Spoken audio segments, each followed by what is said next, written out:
Ceremony for COTA Class 1123.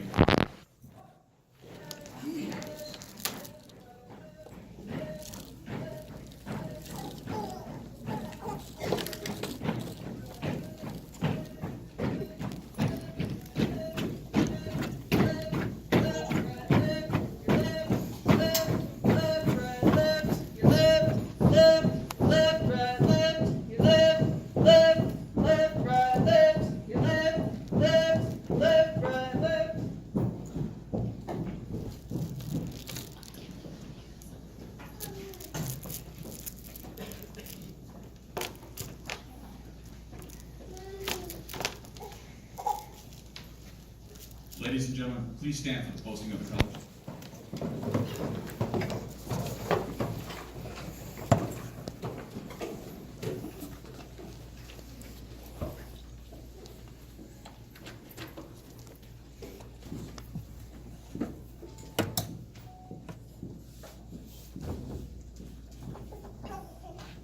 At this time, I have Cadet Officer Spencer West. Please come forward, lead us in the pledge.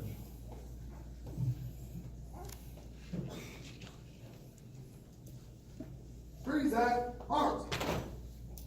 Pledge allegiance to the flag of the United States of America and to the republic for which it stands, one nation, under God, indivisible, with liberty and justice for all. Order, arms. Ladies and gentlemen, please be seated.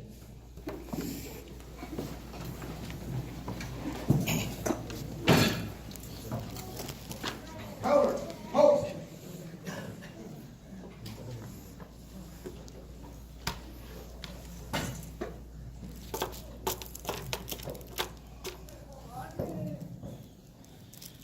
Class 1123 has completed its last block of instruction, and the cadets in it have met the Arizona Post standards for certification as corrections officers. Accordingly, the class flag will be decommissioned to signify the transition of this class from cadets to officers. Freeze at arms.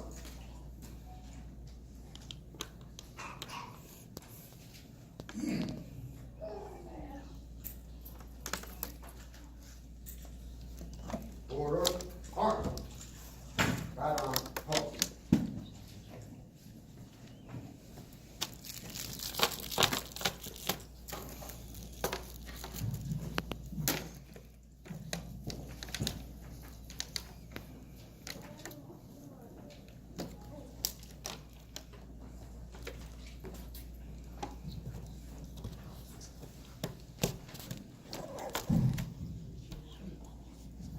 Class, seat.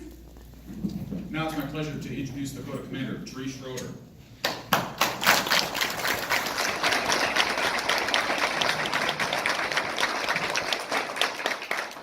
Good morning.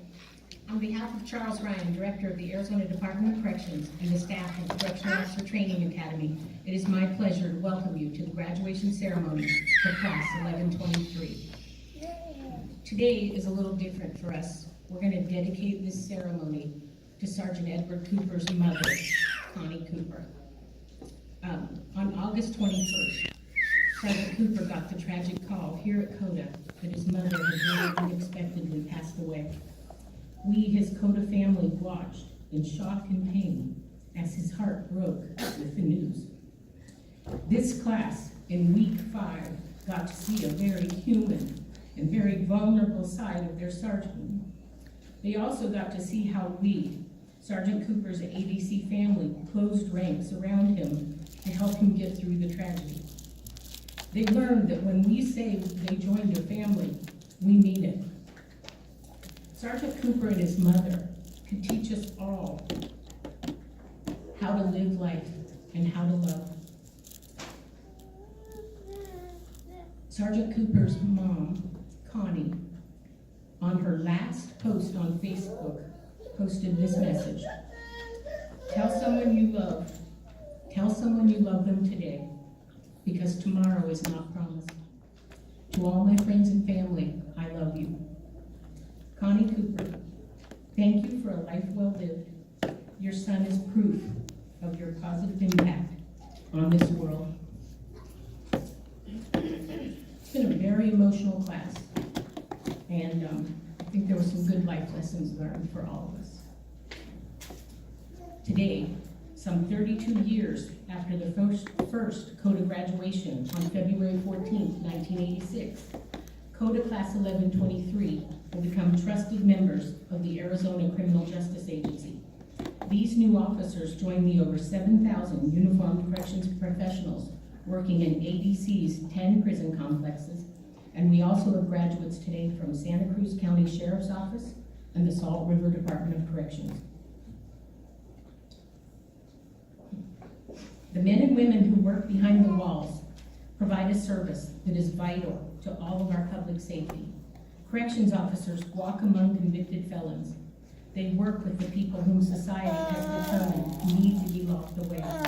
They run to danger, not away from it. These new officers will put in long hours and face difficult situations.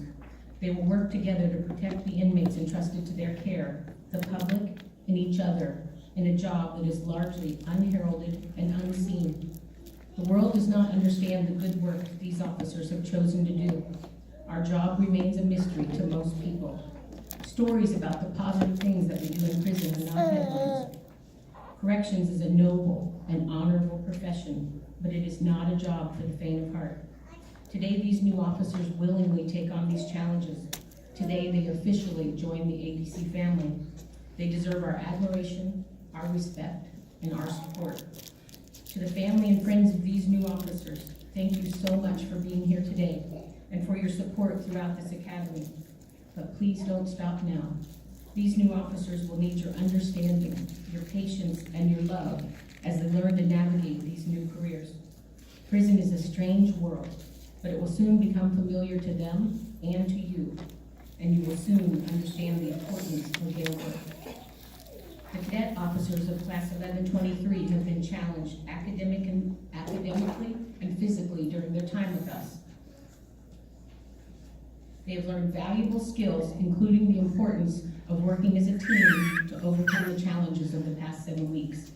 The curriculum here at COTA falls into 5 areas. Academics. Cadets study law, policies, and protocols unique to our profession. Physical fitness, to help them cope with the demands of the job. Firearms, to keep the public, their fellow staff, and themselves safe when all else fails. Self-defense, to help them prevail in a physical encounter. Professionalism, guidelines for how to carry themselves on and off duty. So now that the last academy test has been taken, the last mile run, and the last round fired, it is my pleasure to recognize a few cadets that excel in some of these areas. Academics, one of the main areas of emphasis over the past 7 weeks. All of the cadets are required to pass a written exam each of the 7 weeks they are with us. With a cumulative average of 93.86%, Cadet Officer John Roundy.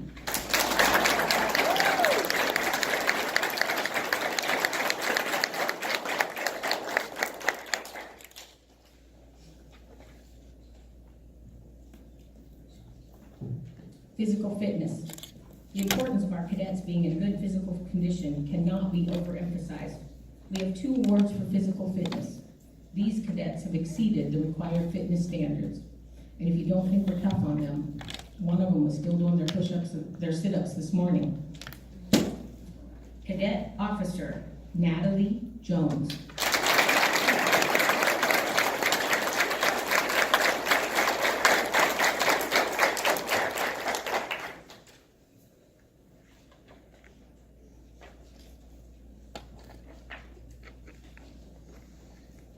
Cadet Officer Blaze Allman.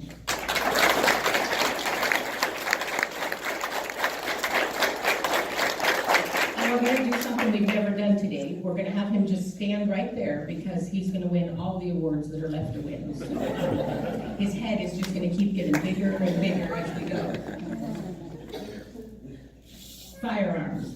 The 9mm Glock handgun requires a score of 210 out of 250 just to pass. This cadet has been designated as top gun for COTA Class 1123 with a score of 241. Cadet Officer Blaze Allman.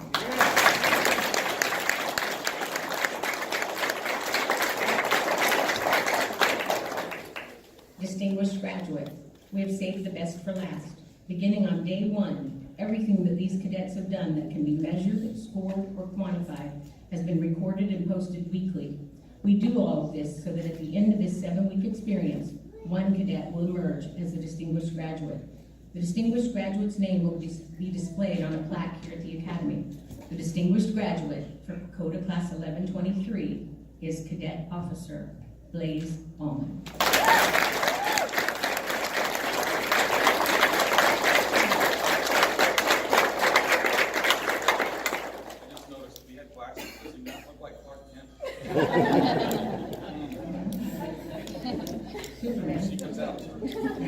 So, we're not gonna pressure you, but we're setting the bar at warden in 6.5 years. I don't think that's ever been done, so we're gonna pin that on you. And now a brief word to the graduates. I have a sign in my office that reads, growing up, I wanted to be a police officer, a firefighter, and a paramedic. So I became a corrections officer. There's a lot of truth in that sign. This is an amazing place to work. We have done all that we can to prepare you for this exciting and fulfilling career. This job will change you, but the changes can and should be positive. It will help you understand so much about life and what is important. It should help you to become more compassionate and more understanding, but it can also make you a little or a lot more cynical. Inmates can be very challenging to supervise. They are not in prison for following the rules. But don't allow yourself to become jaded. Don't allow yourself to focus only on the negative. See the positives. See yourself as a teacher, a mentor, and a true corrections professional. The oath that you take today transforms you from a cadet to a corrections officer. The badge that you are wearing truly becomes a symbol of who you have signed on to be. It represents authority, integrity, public safety, and accountability. It is a reminder to you that you must live up to and deliver on that oath every day. As a corrections officer, you are held to a higher standard than those who do not wear a badge. You represent our director, the COTA cadre, and all of ADC every day, both on and off duty. Today you join a brotherhood, a family. Here at COTA, we like to say it all starts here. As I look at this class, I hope I am seeing the future leaders of this great agency. The majority of our almost 10,000 employees started their careers right here. This is true of our guest speaker. He started his journey in COTA Class 445. So it's been here a while.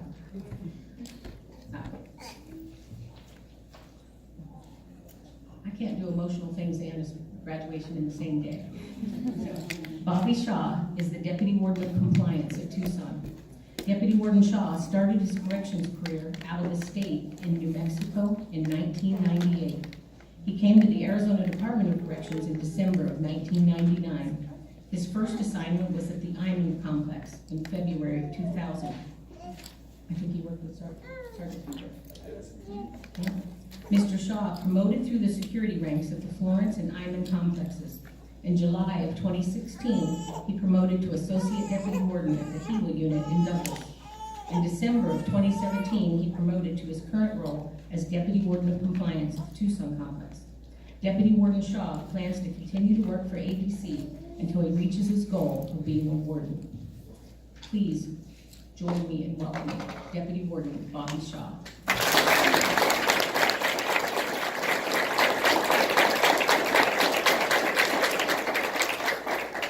Morning. I'm not used to speaking into a microphone, so I hope I don't need to blow out the speakers. I've spoken to the class before, and we had a very good time going through high crisis intervention. Very necessary class for corrections. Thank you very much, Commander Schroeder. I appreciate that introduction. Kind of hard to follow that dedication. We will cover through. All right. As stated, I began my Arizona career in basically in December of 1999. My first unit was Roundy in there I promoted to sergeant. At the time of SME 2, lieutenant to central unit, back to SME 1 at the time, and worked up through the ranks. Most of my time has been done at max custody. What's interesting is I was the chief security at Roundy unit, which is a max custody unit for the state, and my promotion to ADW was to the lowest custody in the state, down to Healy unit. That was a huge transition. A little story with that, I had a deputy warden who had known my background, could check into those things to see who we were getting, and had arranged for a few of the inmates as he's touring me around the yard to come up and shake my hand. Well, coming from max custody, I kind of looked at it and he bumped your head. So it was a culture shock. I've experienced all the different custody levels, and it's very interesting. Now, the reason I bring that up is because the department has given me several opportunities, which these opportunities are available to everybody. We have a training that starts here at COTA. We spend lots of money training these cadets to be officers and start thinking in a correctional environment, security minded. We also have the Sergeant Leadership Academy, which is going on. Again, more leadership classes. There is a lead class, again, that's for leadership, and there's 3 of those, Essentials, Tools, and Mastery. And all these classes are designed to promote leadership qualities, but that's what we do. We supervise inmates. We want the inmates to look at the staff and say, I want to be like that person. That's a very difficult job, dealing with a group of individuals who do not follow the rules. And as I told the class, you can get an inmate by speaking to him and asking him to do things that he would do it for you. You need one that day. From there, we also have specialized training within the department. There's a Canine Academy, there's SSU Academy, there's Armor C.O.T.A. Academy. So there is training throughout the entire career. I hope the class will take advantage of these opportunities that are presented by looking at the goals that they have ahead of them. So with that, I wanted to just mention, stick with it. The department offers many avenues.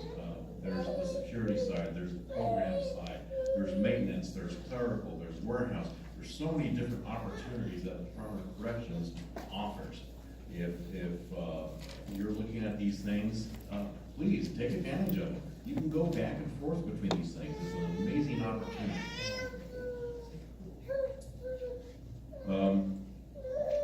One of the things that'll, oops, let's skip a page here.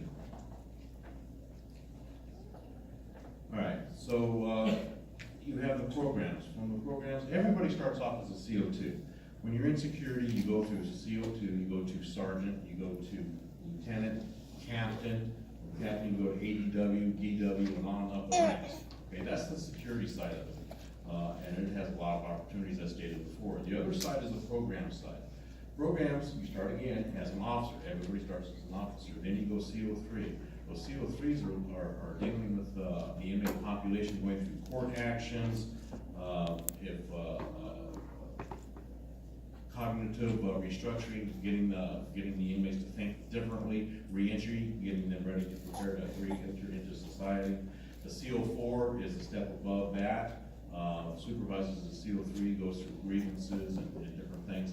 And you go on up. Then everybody converges to ADW, which is basically your first step at administration. So there, again, there's different avenues that you can go through. The maintenance officers offers electricians, plumbers, HVAC, whatever that skills you may have, you may want to employ, which also helps if you're working around an inmate work group, supervising them. So with these things, DOC can be used as a stepping stone. One of the things that we do is we learn the inmate and how they think, basically the criminal life. And for the most part, when you're speaking to the inmate population, the story is why they rob the bank. That's where the money is, right? They don't think of going step A, step B, step C, step D. They go right from beginning to end without anything thought about what happens in the middle. All right. So with that, you can take that and go into SSU, go into CIU, go into the sheriff's office, go into the U.S. Marshals, just a whole bunch of different opportunities with that. There's also the gang captain. So understanding the criminal element, there are a whole bunch of different things that the correctional officer will see, and that you will see as you go through the gates, behind the walls. you are gonna be working with predators. These are people who have lived their life preying on people, that's why they're locked up. But it's gonna be your job to supervise those inmates. Okay, there's also the drugs. With all this stuff that you see, you're gonna see different things that are not normal, as the manager stated. And all that weighs on you when you gotta bring that home. That creates stress. The correctional officer will deal with that in different ways. Speaking for myself, some of the stress, I'd come home and I basically shut myself off, because the only people that really understood were my fellow staff. Okay? These officers up here are gonna sweat and bleed with their fellow staff, and it creates a huge bond.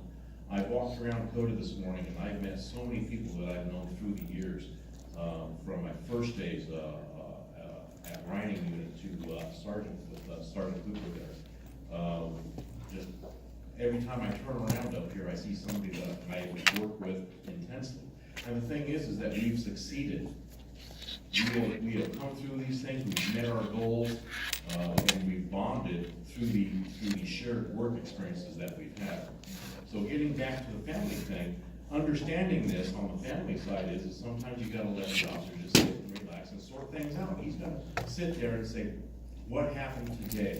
And say, okay, I got through this. And then he might be ready to talk. Okay, so there's different things. I'll also bring this up, make sure that the officers here also have an avenue to release that stress, whether it's through motorcycles or music or cooking, the different things that we all like to do.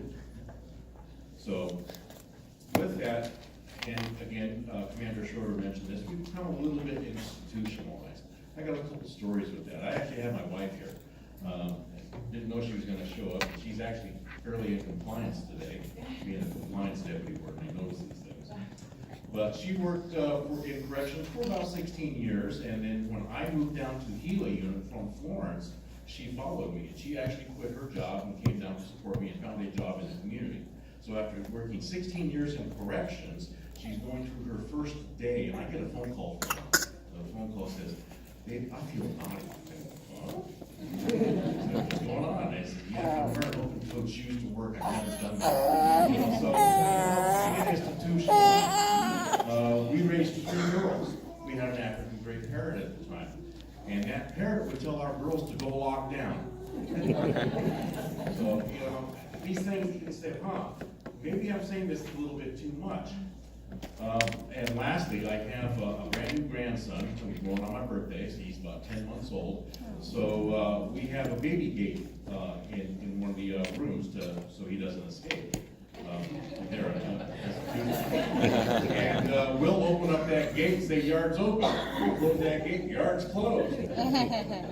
That's just being part of that's just corrections life. So corrections is a people business. We don't deal with warehousing items, okay? We deal with people.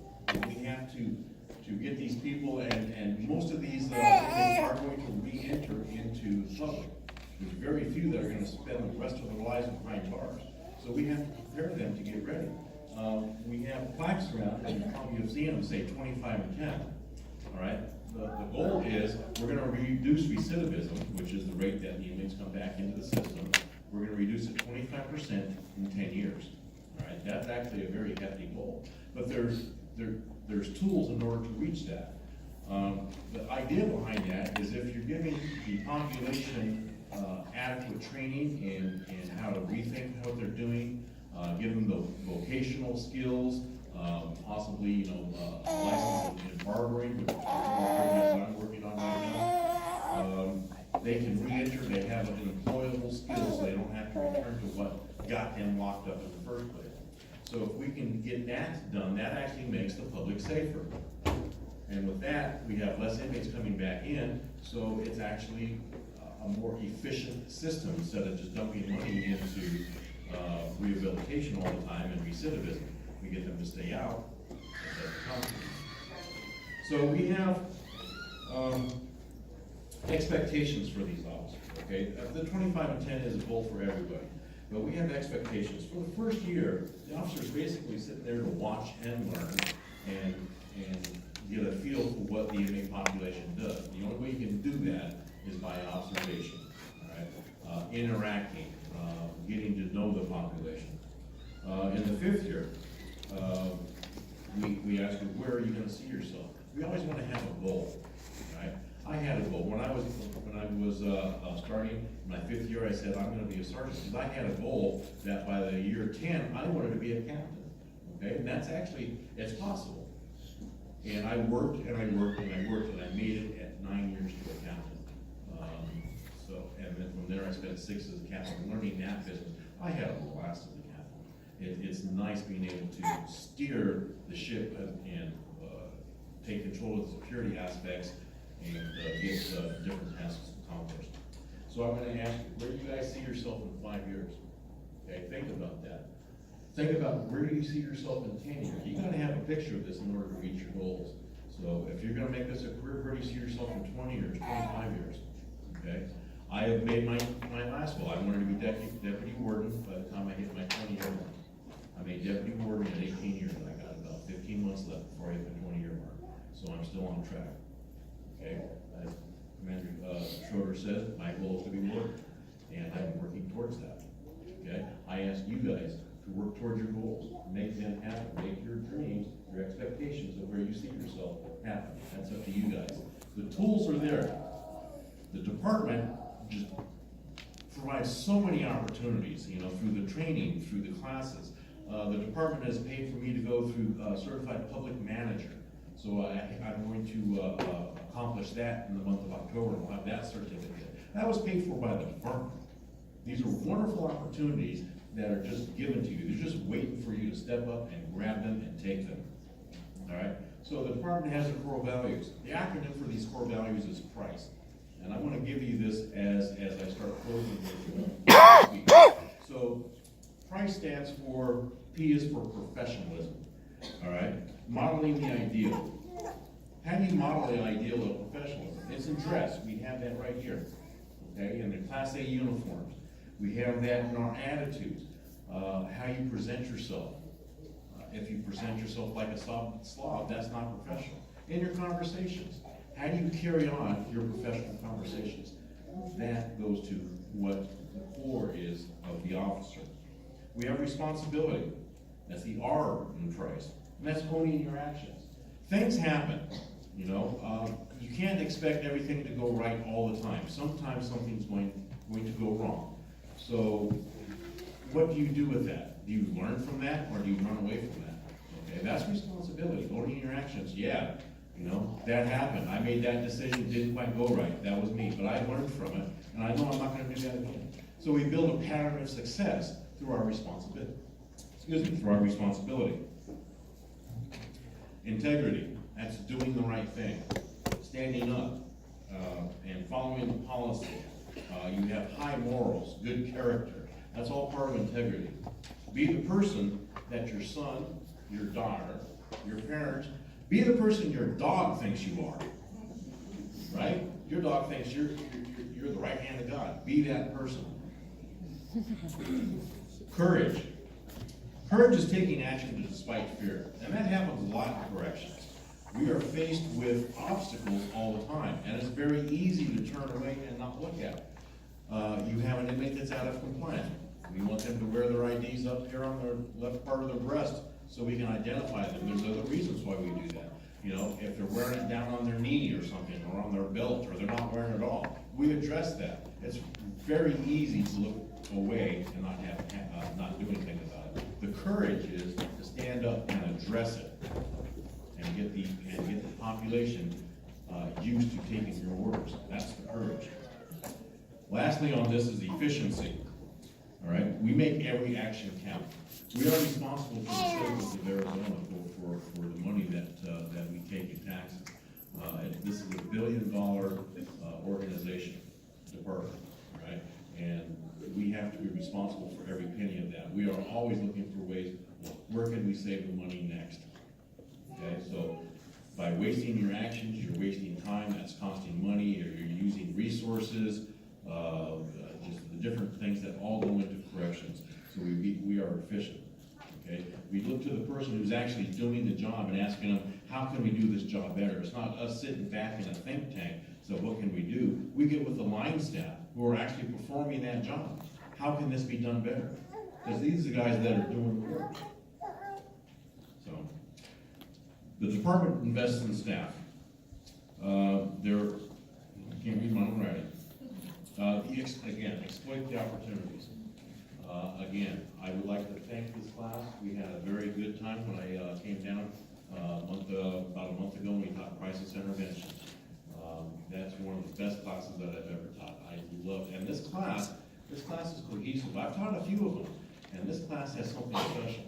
And I'm looking forward to meeting every one of these. My job takes me around the state to the different complexes, so I'll have an opportunity to see you. And I want to come up and shake your hand and say congratulations, and I want you to come up and shake my hand and see where we're at.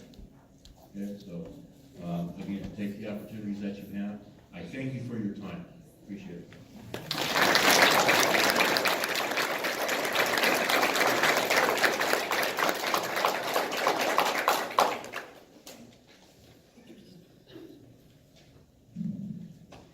Thank you, Deputy Warden Shaw.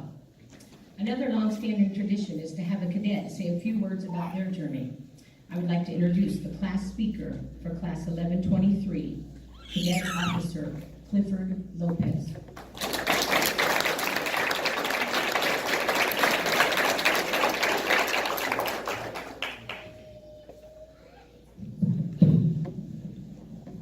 Morning.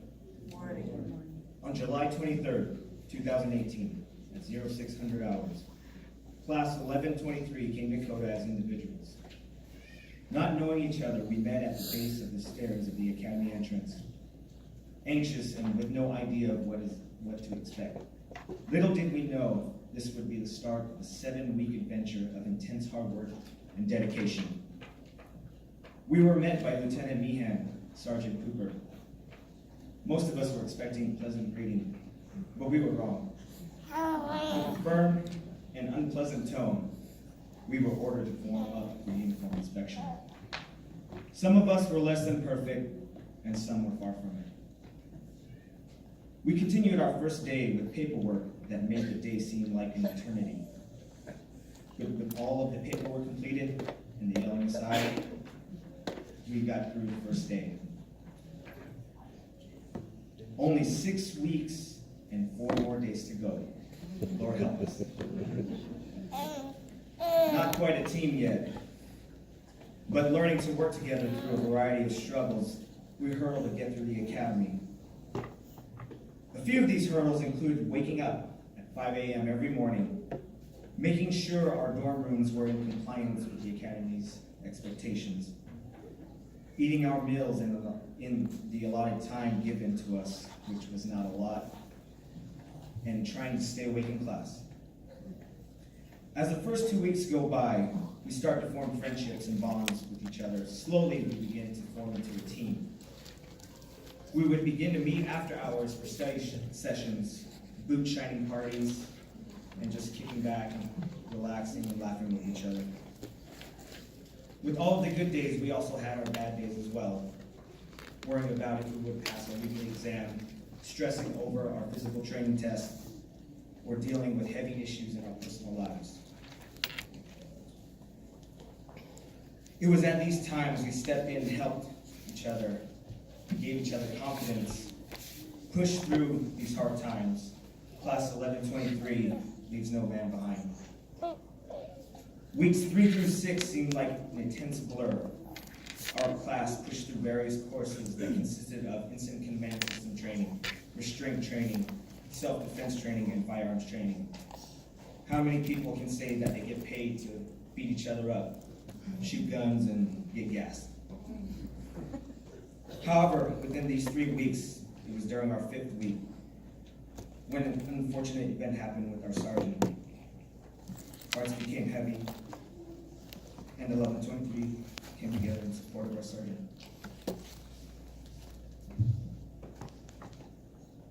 It was at this time we were no longer just a team, but a family.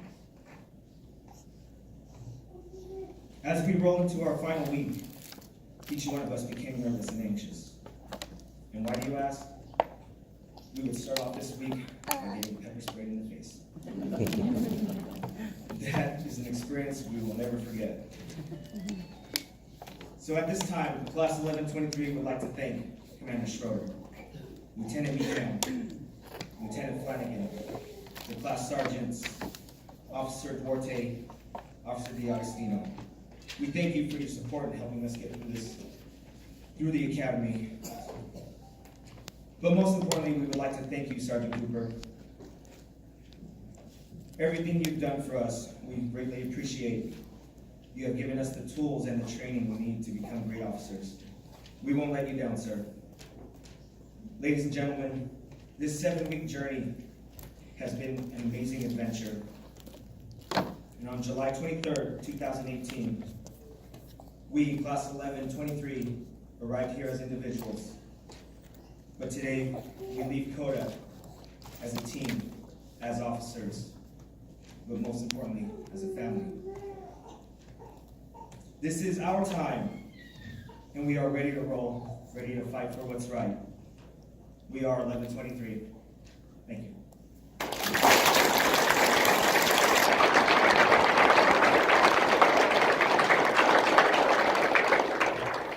And now, we would like to present our class plaque to you and the Academy.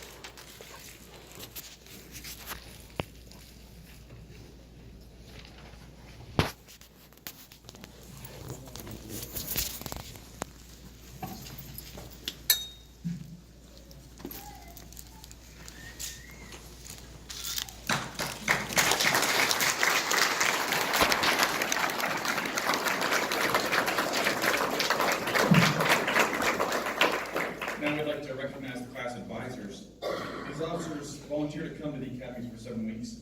They leave their families and assigned units behind to assist the sergeant and the cadets by instructing, answering questions, mentoring, and by being role models. We definitely could not have gotten to this very important day without their assistance. From ASPC Tucson, Officer Anthony D'Agostino.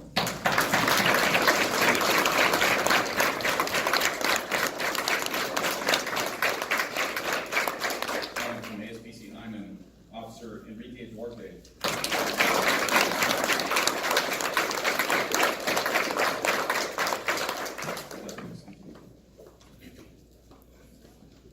We'd like to take a moment to thank those who have served in the military. Would anyone in this audience who has served in the military please stand and be recognized?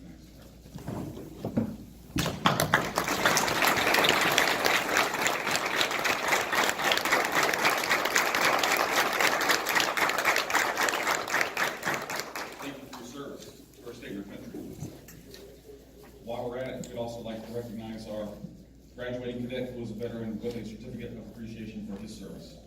From